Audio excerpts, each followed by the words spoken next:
अगर दुनिया में किसी सैन्य गठबंधन की सबसे ज्यादा ताकत है तो वो है नॉर्थ अटलांटिक ट्रीटी ऑर्गेनाइजेशन यानी नाटो।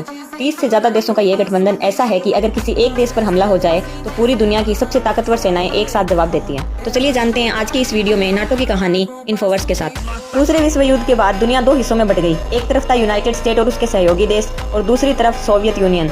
सोवियत यूनियन के बढ़ते प्रभाव से डरकर 12 देशों ने मिलकर 1949 में नाटो बनाया।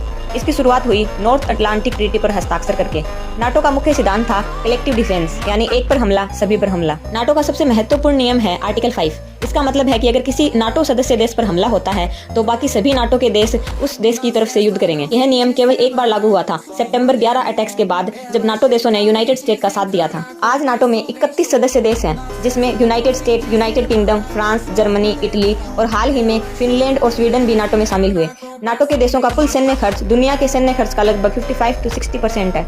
नाटो और रशिया के बीच तनाव बहुत पुराना है। जब नाटो ने पूर्वी यूरोप के देशों को शामिल करना शुरू किया तो रूस को लगा कि यह उसकी सीमा के बहुत करीब पहुंच रहा है। तब तनाव और बढ़ गया जब रशिया इन्वेजन ऑफ यूक्रेन हुआ। इसके बाद नाटो ने पूर्वी यूरोप में अपनी सैन्य मौजूदगी बढ़ा दी। आज नाटो सिर्फ पारंपरिक युद्ध पर ही ध्यान न देकर cyber warfare, artificial intelligence in defence, space security, China rising military पर भी ध्यान दे रहा है। नाटो अब चाइना की बढ़ती सैन्य ताकत को भी एक बड़े रणनीति चुनौती के रूप में देख रहा है। तो में सबसे बड़ी सैन्य शक्ति है यूनाइटेड स्टेट। कुल नाटो सैन्य खर्च का लगभग 70% अमेरिका अकेले देता है। इसी वजह से कई बार ये सवाल उठता है, क्या नाटो असल में अमेरिका के नेतृत्व वाला गठबंधन है? आज नाटो सिर्फ एक सैन्य गठबंधन नहीं है, ये दुनिया की सबसे बड़ी कलेक्टिव सिक्योरिटी सिस्टम है। लेकिन बड़ा सवाल ये है, अभी यूएस और ईरान के बीच जो कॉन्फ्लिक्ट चल रहा है उसमें क्या नाटो यूएस का साथ देगा?